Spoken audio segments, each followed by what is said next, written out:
What's up, people? I'm Shaggy, the Opinionated Hippie, and this is part 8 of my ranking and reviewing of Frank Zappa's guitar solos within the context of an album. Trance-Fusion, the third of his guitar solo albums, in which we have nothing but guitar solos. We have a song to kick it off.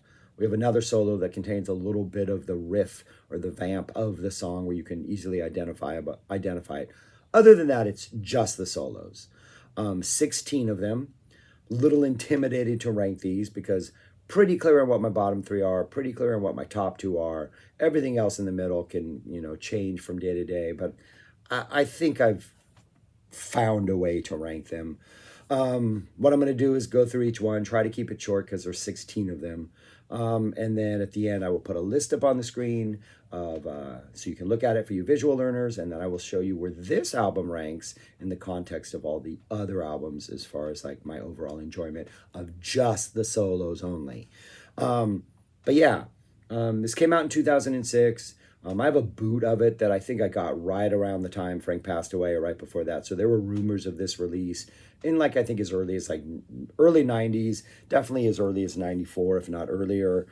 So I know it had been floating around for over a decade. So when it finally came out, it was like, yes, we need this. One of the best album covers ever. I absolutely love that album cover. Looks even better in person. It's absolutely amazing. But yeah. That's it. So let's go. Let's tackle this monstrosity of a release. 16 guitar solos, people. So here we go. My number 16 is Ask Dr. Stupid. This is from an Easy Meet in 1979. Do not like this vamp. The Easy Meet vamp back then was this do-do-dun, do-do-dun, do-do-dun, ba-da-dun. Frank is leaning into that heavy with his guitar solo. It's very much just like chugging, where he's like just like this motif that he's kind of just chugging along with the vamp over and over.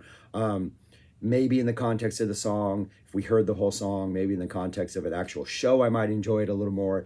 I think it stands out poorly on this album. I don't think it fits the flow of the rest of the songs. Every time it pops up, it just feels like it's like this, almost like this doesn't belong here.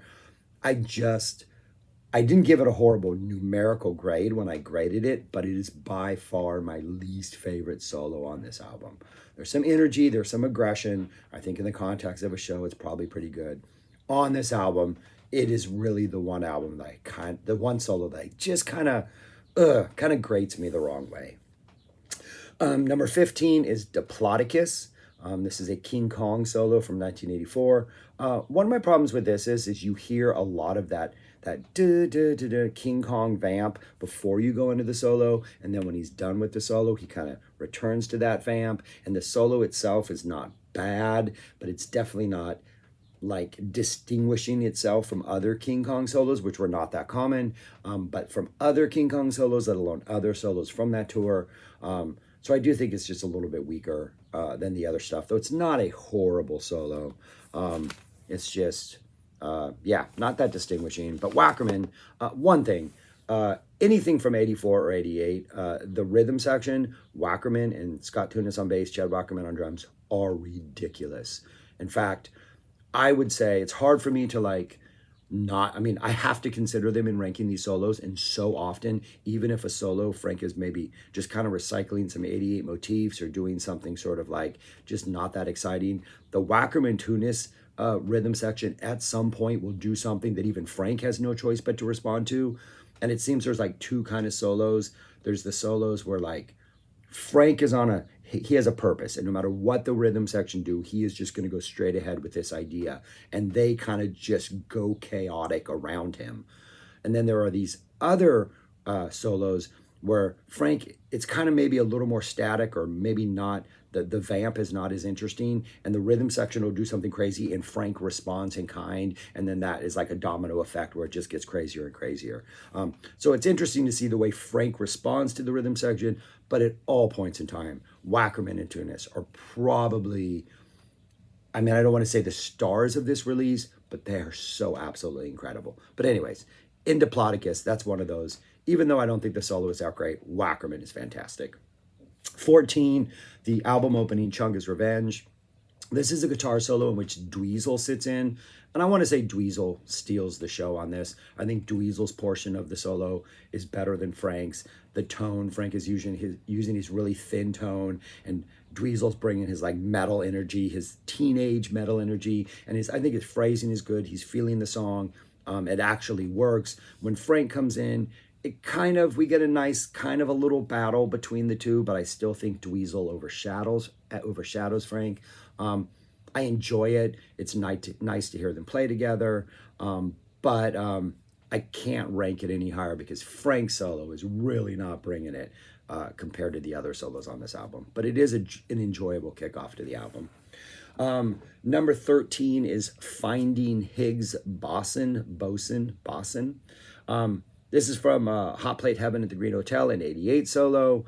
And this is one of those more like exploratory, I kind of refer to these as like his like playing in the band solos, where the landscape is kind of free for him and he has a little, room to kind of explore ideas. The rhythm section is not doing anything too crazy, though there are always moments of inspiration. And it's a good solo. And it's neat to see Frank with sort of this like space where he can do a lot of things, but I don't think the solo really goes anywhere or has any really sort of memorable motifs or ideas that Frank kind of, revisits over the course of the solo like some of these other solos have. Trying to remember, see what else I wrote. I write all these notes.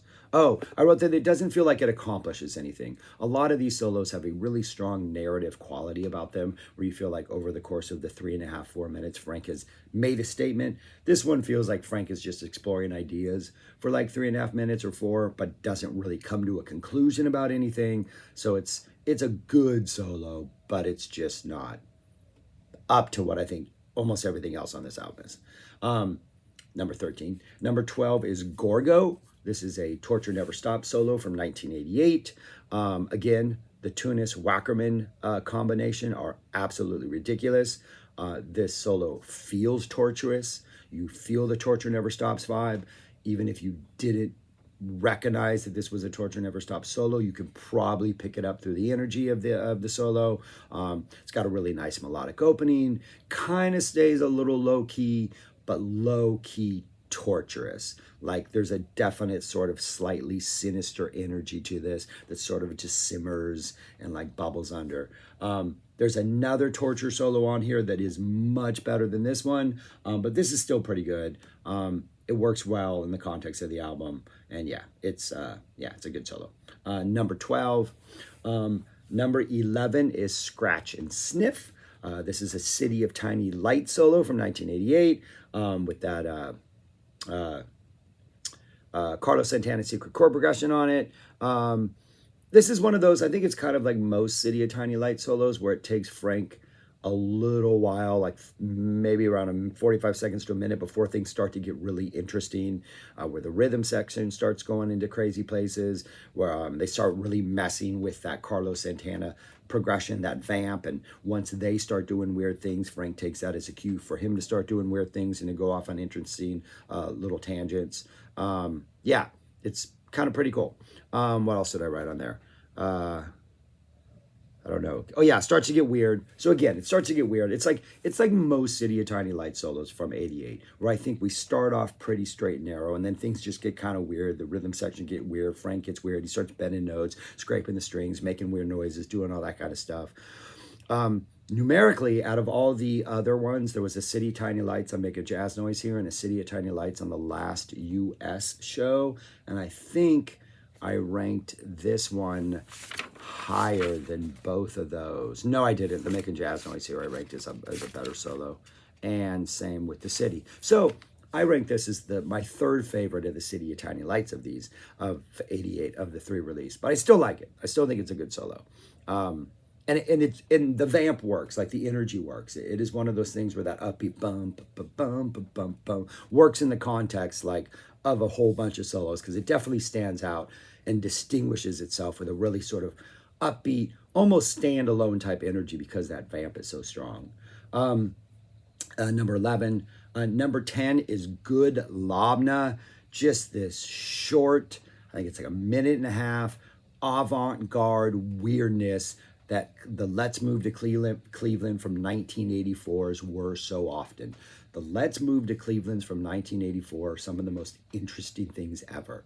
It's just like, they got to the solo section and it was like, you just, Frank like rolled like a bunch of dice, and it was like, okay, Tunis, you have to do something weird and like in this direction, and Wackerman, you do something weird. I'm going to play this weird vamp, and then I'm going to solo over here, but the vamp's over here. And it's just sort of, it's chaotic, but it's not like messy chaos. It's like avant-garde chaos. It's like purposeful chaos. It almost has like a Beefheartian quality to it at times, where you're like, wait, none of these instruments are listening to each other. But then over, the more you listen to it, you realize, oh no, this somehow for some reason works so incredibly perfectly.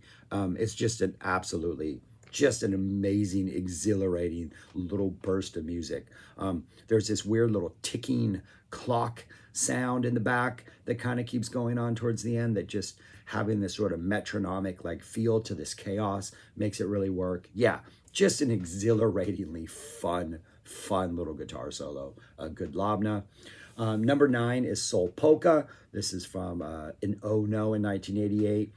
Definitely has a much darker energy than the Oh No solo from the Make a Jazz Noise here, which I absolutely loved. Has a very nice sort of, the opening is very nice. A lot of these solos, I think Frank did a good job of picking solos that have really strong sort of opening motifs or melodic ideas that he will like return to throughout the course of the solo. So it gives all of them sort of a standalone vibe. This one, the vamp in Oh No has this very, propulsive momentum about it. And as this solo goes on, there's sort of like an entropy type feel that kind of starts to seep in, like you feel like that vamp's about to fall apart, maybe because it's just going too fast. But Frank, the band does a good job of always tightening things up whenever it gets to that point. It starts to get kind of funky at the end, as that dark energy kind of just becomes a little more confident. What else did I write? Yeah, darker than the Make a Jazz Noise here. The vamp itself, even if I don't think the actual tempo of the solo is accelerating, that vamp has a very like accelerating feel, like you feel like it's getting faster and faster and faster as it goes on, which gives it that sense of sort of entropy is about to happen and things are going to fall apart, but it never does. It has a really nice funky ending. Really, really good solo. I had this and Good Labna, and the next one almost like ranked as exactly the same. I think it just comes down to how long they are and maybe what I'm looking for in a solo. Number 8, Light is All That Matters. This is another Let's Move to Cleveland solo from 1984. This one has that, he would use this pre-recorded loop that was just like bump, bump, bump, bump, bump. That's almost like, again, very metronomic, like guitar chord that would just repeat. That is the opening vamp. And then usually I think it's Zavod or Martin come in with these like spacey keyboard sounds. And then that's the jumping off point for a lot of Cleveland solos. But then what happens after that is just sort of unpredictable, as is the case in this one. What did I write on here? Another one that starts to go to those more weird avant-garde places, a more like straight-laced avant-garde energy. This one is definitely not as weird as Good Labna, or another song that's going to be much higher on this list. There's a disjointed feeling to this, in that the solo itself maybe isn't cohesive over the course of it. Maybe the elements working together are not cohesive, but at the same time, it works, because that's what Let's Move to Cleveland's are about in 84. It's about just like experimentation. What else do we have? And so this is a weird solo because it's actually a 2-part solo. There was a bass solo, a Scott Tunis bass solo in the middle of this during the actual show. So you get the first part of the solo, which is like maybe 3/4 of it, is definitely, I think, the most interesting part of the solo. And then there's a kind of an abrupt little edit cut that goes into a different vamp, and you can kind of hear the tail end of Scott Tunis's guitar solo, and then Frank kind of wraps up his solo over a different vamp. So pretty interesting. You kind of get 2 different solos combined in one. It's not a horrible edit, but if you listen carefully, you can definitely hear where that edit takes place. But that's number 8. Number 7 is a Cold Dark Matter, an Inca Road solo from 1988. I do think this is the best Inca Road solo that has been released so far in 88. I would say by far. It feels like Inca Roads. It is definitely not quite as, definitely nowhere near as like sort of on the verge of chaotic as 79. Definitely not as, I would say, proggy, triumphant, and grand as 74, but it's still a really, really good solo. And I think Frank taps into that Inca Rhodes energy a little better than he does sometimes on other solos. Really strong opening motif. Scott Tunis is absolutely fantastic on this.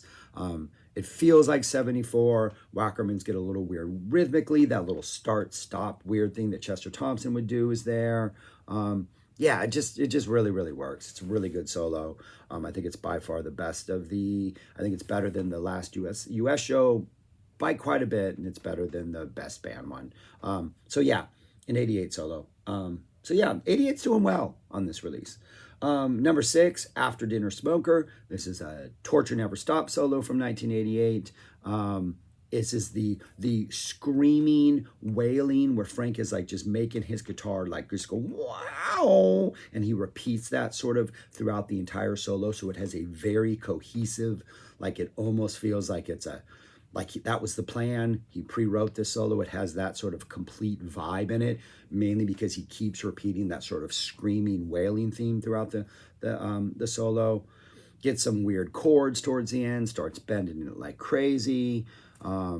Yeah, starts to get frantic. There's a panicky feeling about this. Like the Torture vibe sometimes can just be like threatening sometimes. This one almost has like a panicky feel towards it as it goes on, as if like, I don't know, you know the torture is coming and you're nervous, or you don't want to torture and you're nervous, but there's definitely a little more of an anxious energy in that wailing sound. So yeah, this is another one where like the song and the solo like meld very well. And even if you didn't know it was a Torture Never Stops, you can listen to it and maybe go, yeah, I would see why this came from that song, because it has this energy that is definitely very sort of negative and uncomfortable and just, yeah, excellent solo.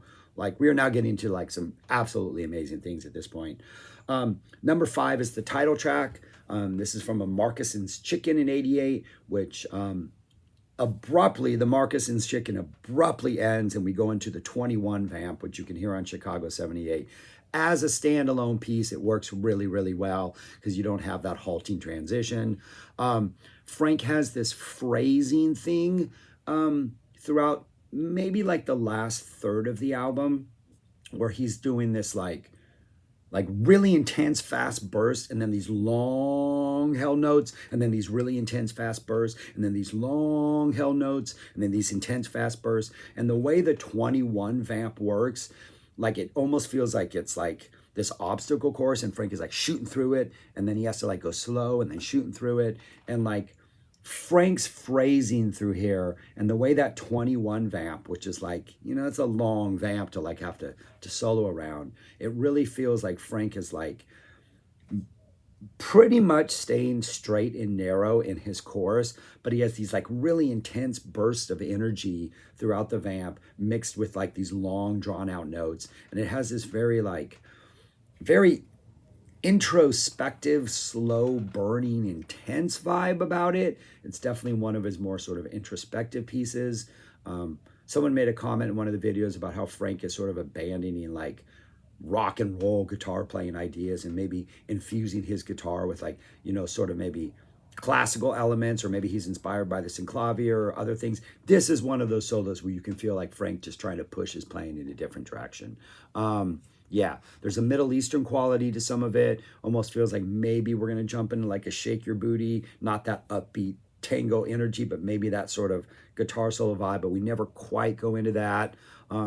Pretty even toned solo. It just sort of intensifies and just gets kind of a little more darker, but in like a type sense as the solo goes on. Really, really compelling. This is one of those that like over the years, I have become to love this solo more and more and more. And I could possibly put it up at number 4 even, but for now, 5 is good. Number 4 for Giuseppe Franco, who apparently was Frank's hairdresser. This is a Hot Plate Heaven at the Green Hotel solo from 1984. This is your complete sort of free-for-all type ones where Frank is playing in the band. He kind of does whatever he wants. We have a very interesting sort of like pretty like typical hot plate heaven kind of energy for a while, and then everything kind of intensifies and accelerates, and we shift gears to another level about halfway through it, and then we get this more like anything goes, really upbeat jam, awesome ending in it. Frank's hairdresser. We get a very a weird. Oh, right in the middle of it, there's this weird little. It's like 4 bars where Frank is almost leaning into this country and western type vibe. It's almost like little licks that you might find in like a country song. That's pretty neat.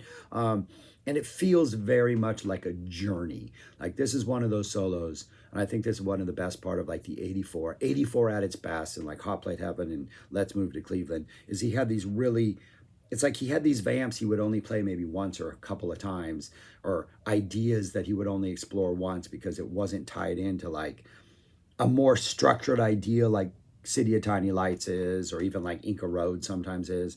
And so there was much more of a guitar journey from the start of like the beginning to the end. And I feel like this is one of those that really takes you on a journey, like in the energy level, and sort of whether we're more straightforward, whether we're more weird.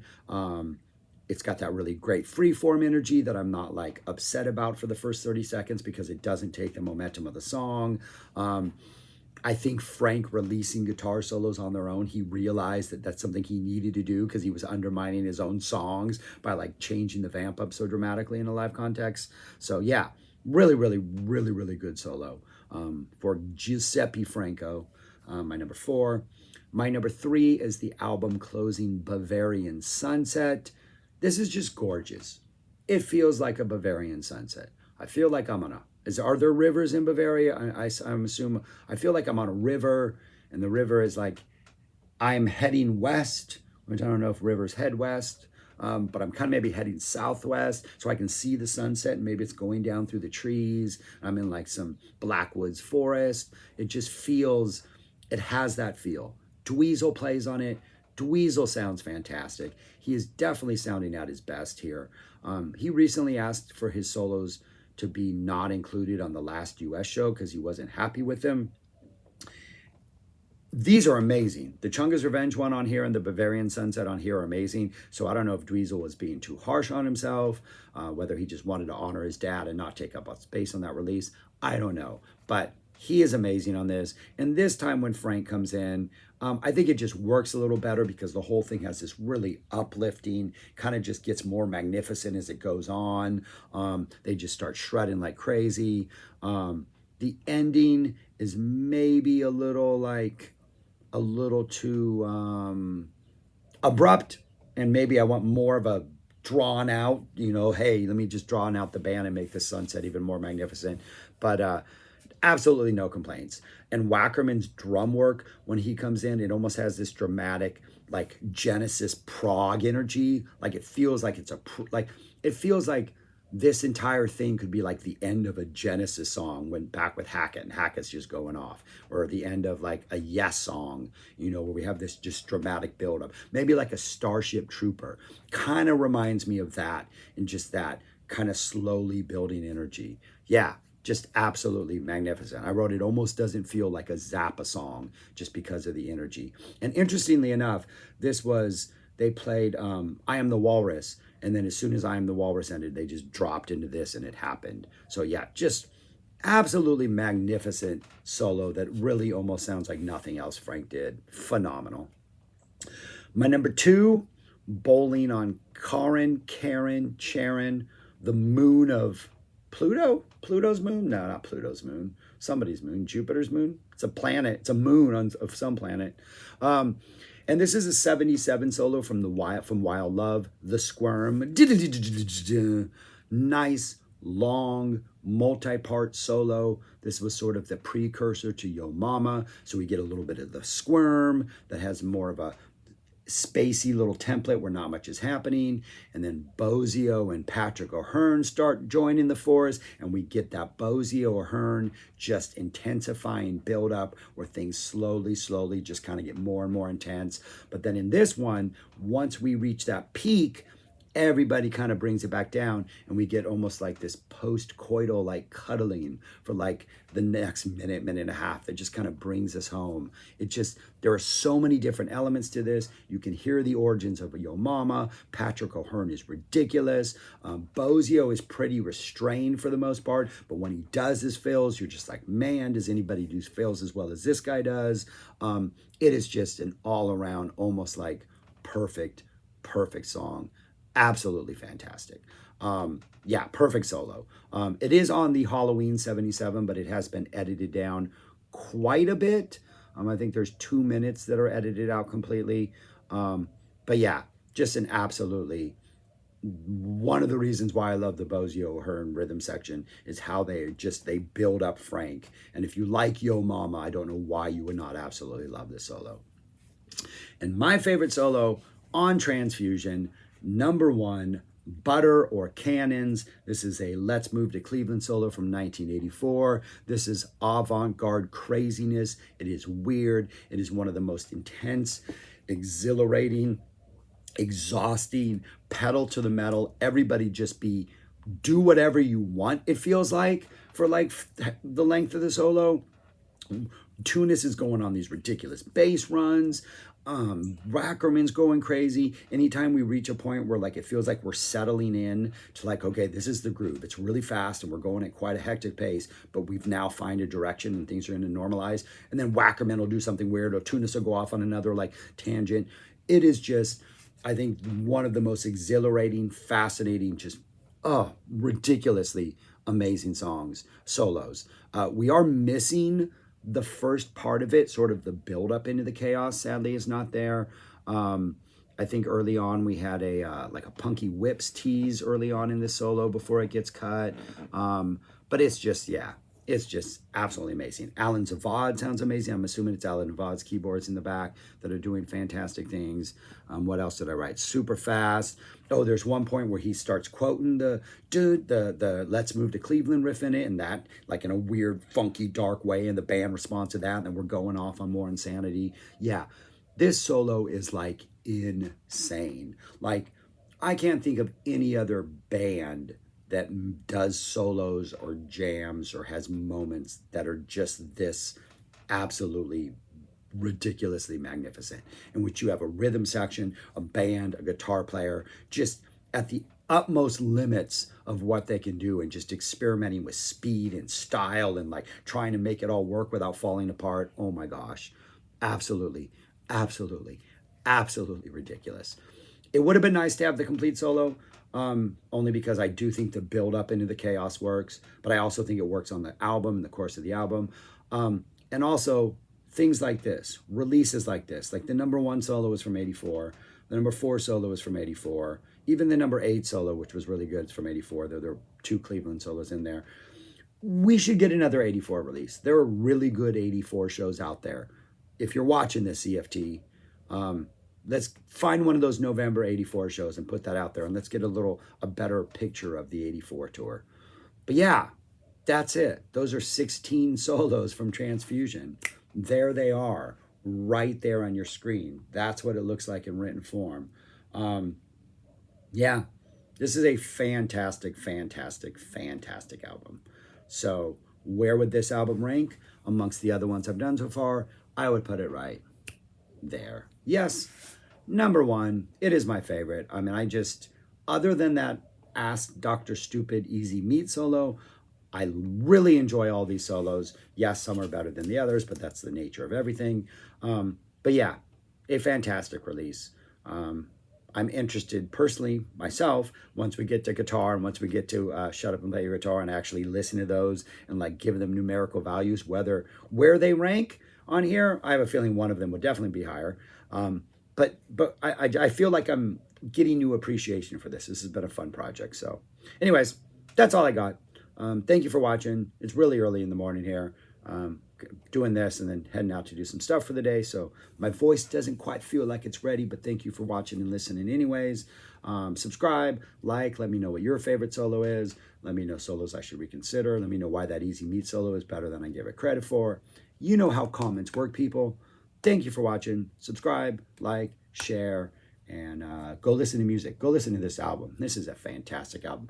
Go listen to Butter or Canyons on a loop for like 20 minutes. That'll drive you insane, but it'll be worth it. Peace, y'all. Talk to you later.